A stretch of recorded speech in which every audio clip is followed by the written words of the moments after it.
More? I guess that's what I got.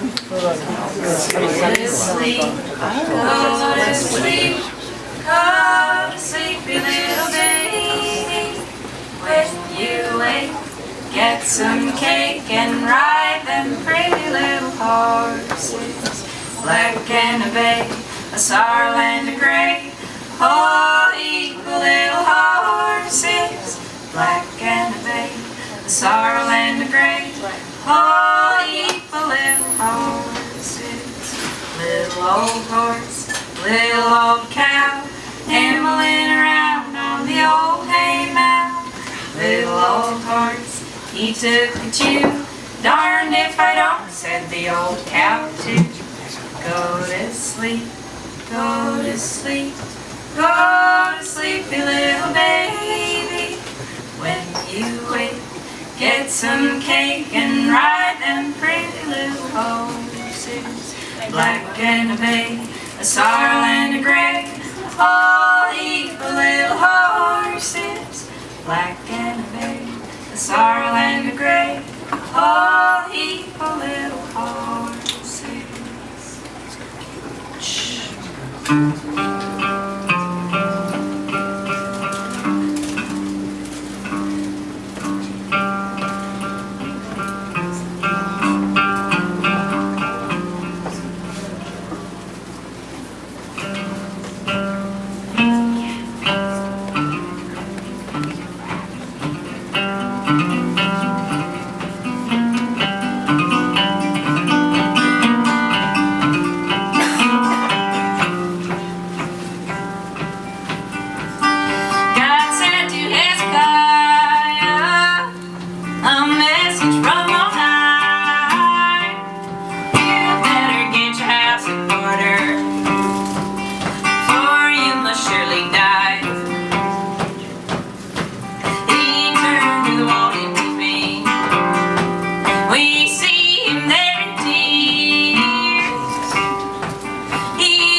Before we forget, I'm Elizabeth.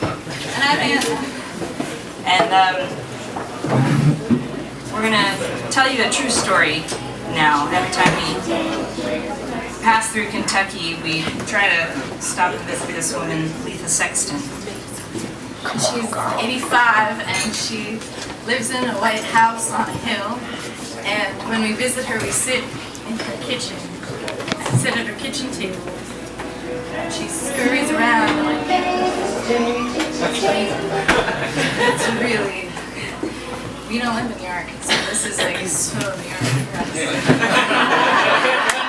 But, wow. But to take back to Letha. Let's picture it. So her kitchen is, it's a big kitchen, and she's got this little side table right near the refrigerator, and she has all kinds of like crystal, like these shelves and shelves of fancy glasses that she never drinks out of, and cutlery, and some canned tomatoes next to the microwave. And we sit and we eat with her, and she feeds us more and more food. And then she tells this story about her childhood.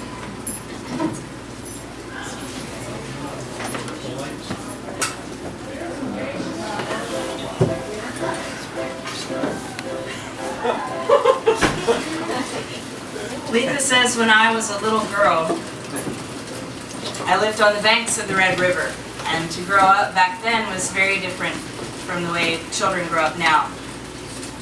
We didn't have TV, we didn't have radio, so you had to make your own fun. But I was lucky because I lived near Miss Lella. And if you lived near Miss Lella, then you had it made. We used to play hopscotch with her on a gravel road. She was a short, squat little lady, and she wore glasses, and she giggled all the time like she was a kid.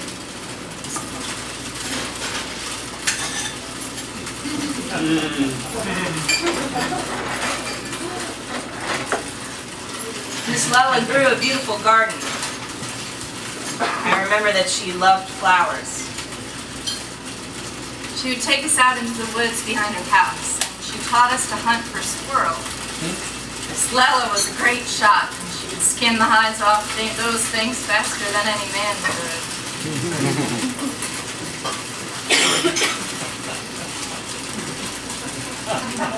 She loved to be outdoors. There were lots of times she would go down the bank and get into her little boat and catch fish on the river, bring them home and clean them and fry them. She had a pet crow. She caught it and tamed it, and when she called, the crow would fly down and land on her shoulder and stay there a while. She had a pet cat named Kitty Press, and her husband Claude liked to feed the cat hot buttered biscuits under the table. And so they had a good fat cat. I remember one winter, it was cold, and I was young, and my mother lost a child in childbirth. Miss Lella came to the front door, and she had the most beautiful bouquet of white flowers for my mother. She was just a precious person. Miss Lella didn't have children of her own, but she kind of adopted our whole neighborhood of kids. So we'd run down to her house after school, and she would always welcome us in, and she would always fix us up a snack. She had a huge wood stove in her kitchen, and she would pop popcorn and fry hot griddle cakes right on the top of her stove. We'd eat, and after a while we would go into her living room, and there she had this red velvet couch. And on it were all of her instruments. She could play anything with strings on it. She would take her fiddle out onto the front porch, and she would play for us.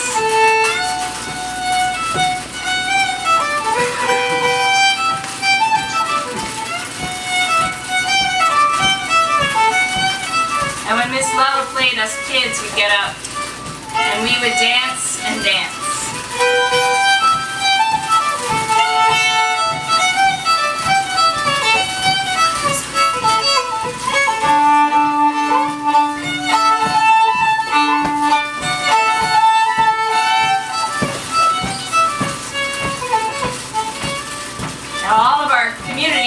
Miss Lella as a fiddler. So they were always asking her to come and play for a party or a dance. She was always ready to go. She never went anywhere without her fiddle or her rifle.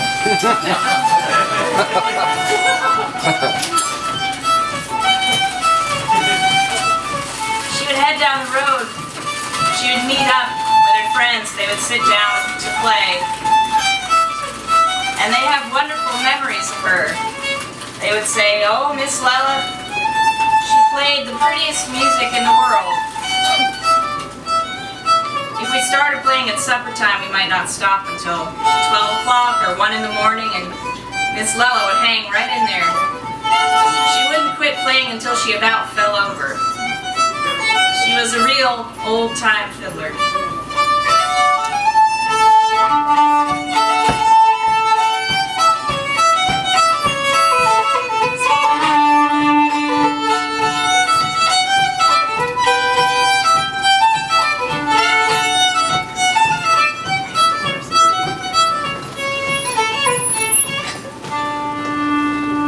Miss Lella was in her first heaven playing music. And that's the story that Letha tells in her kitchen. We get in her car and she drives us down the road to where Miss Lella is buried next to her husband Claude. And we stand there a while. And we go further down the road to where Miss Lella's house used to stand, and it stops at the edge of the road. And she said, "Oh, I can just picture Miss Lella standing there with her pet crow on her shoulder, like it was yesterday." And Letha looks at us and she says, "I wouldn't miss that life just living by her for the world."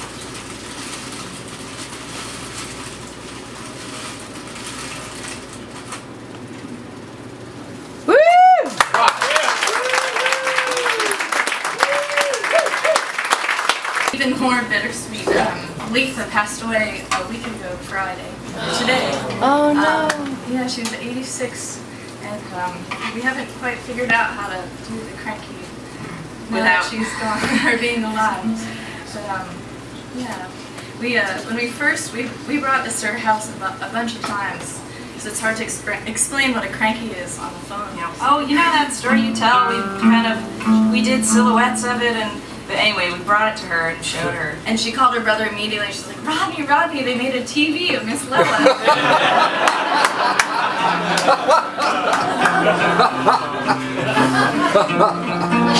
But Letha told us a couple of times that she wanted everybody to know about how great Miss Lella was. So spread the word. We can't do everybody, but we can do you guys. Tell you that this last song is for her.